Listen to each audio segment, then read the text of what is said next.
My name is Rosemary Luardo, and a lot of people think that I'm an Italian person. But I'm not an Italian person, I'm a mixed race person, and half of my DNA is from New Jersey, and the other half is from the Philippines. And New Jersey is closer than the Philippines, so I knew that side of my family. It's my mom's side of the family. So I knew my grandparents and such. But my dad's side of the family, we don't know, because my dad never goes back there, doesn't really talk about it, occasionally cooks an interesting meal with cellophane noodles and pork and like chicken fat and something that has hair in it and drizzle, like we eat it, and after we eat it, like it looks like everyone had a glazed donut, and it's like awesome and stuff. But we don't have any relatives that come to visit us. We don't really know about that side of the family, it's a mystery.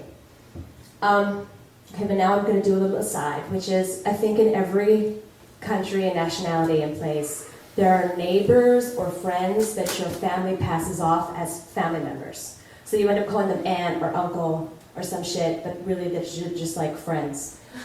So my family had one of these people. It was a Filipino woman. Her name was Tita Grace, and she grew up in the same small Filipino community that my dad grew up in.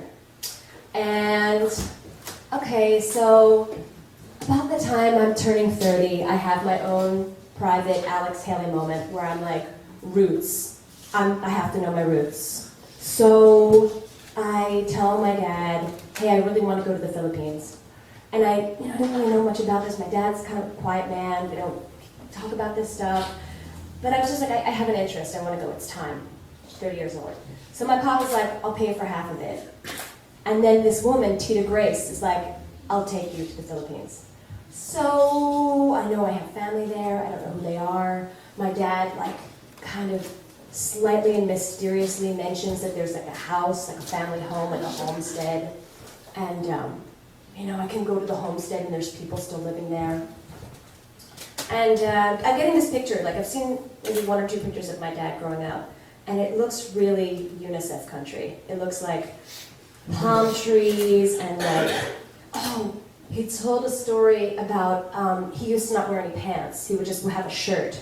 And like when kids had to shit, they would just like squat and shit, like cover it up their feet, like run away. So I know that, okay? And then my dad told me that when he got a pair of pants, there was a slit in them, so that he could still like shit out of the slit of the pants. And like, so I know these things, and I have this Tita Grace, and we're going to move to the Philippines together, and I get ready.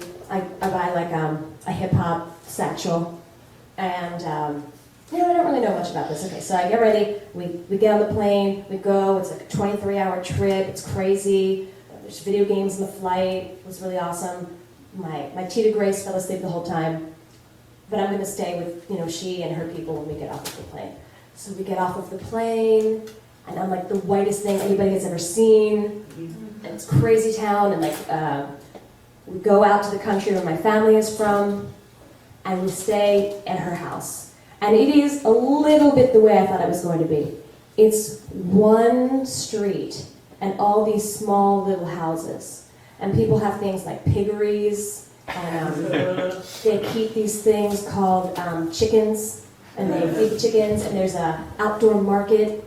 And I went to the outdoor market, and there's, like shit around. It's kind of like 9th Street, except there was a stall where, these people had a family, and their children were sleeping in like the berries and shit. So it'd be like bananas, chicken cracklings, and then like a baby. I was like, this is crazy.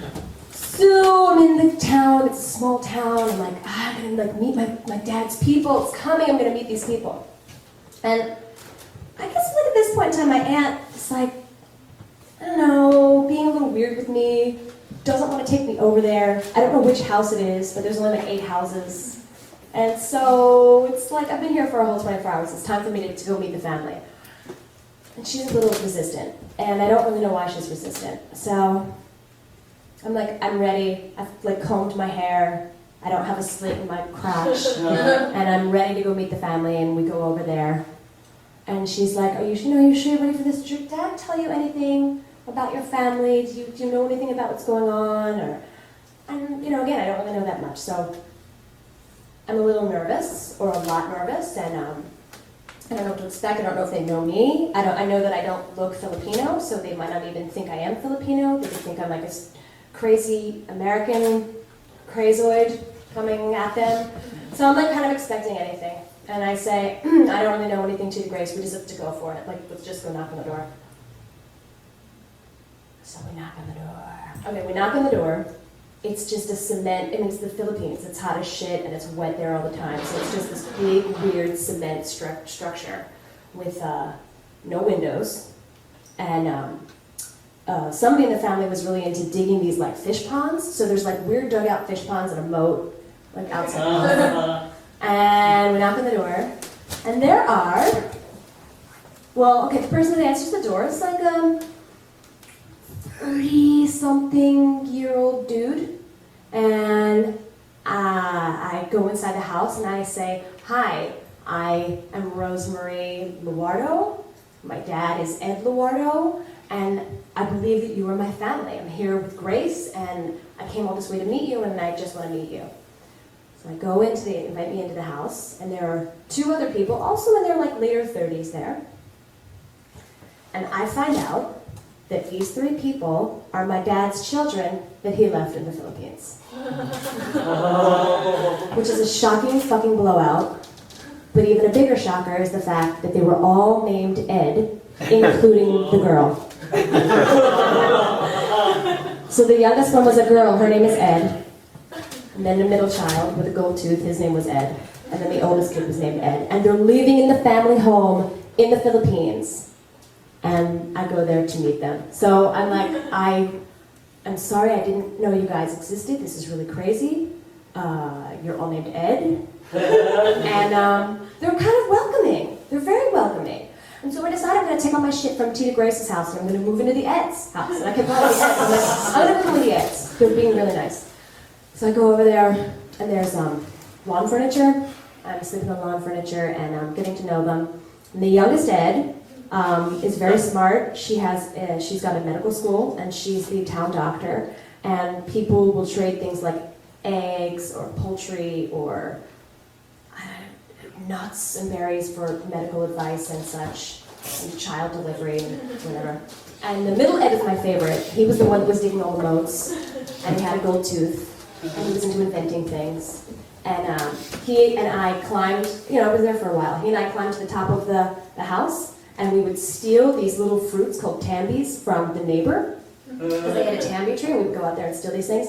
And the neighbor's house was completely made out of coconuts. And every day she would get out and pick more coconuts up and put them onto her house, because they would fall off throughout the course of the day. She was making her house every day, and I was stealing her shit. And then the oldest Ed was kind of elusive. I think he had a secret girlfriend, and he liked to play basketball.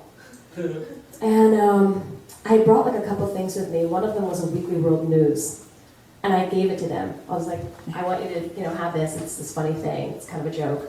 And I think I really fucking freaked them out, because they were reading the Weekly World News are there werewolves in America? UFOs and aliens and shit. And I guess I wanted them to know and understand me a little bit, and I guess I just wanted to break down the wall. This is the kind of shit I'm into. I'm living in your house. I want you to know this. So I met all the Eds, and it was I was like, well, if you open these doors, you should really stay friendly with these people. And eventually they all got email accounts, and I kind of keep in touch with them.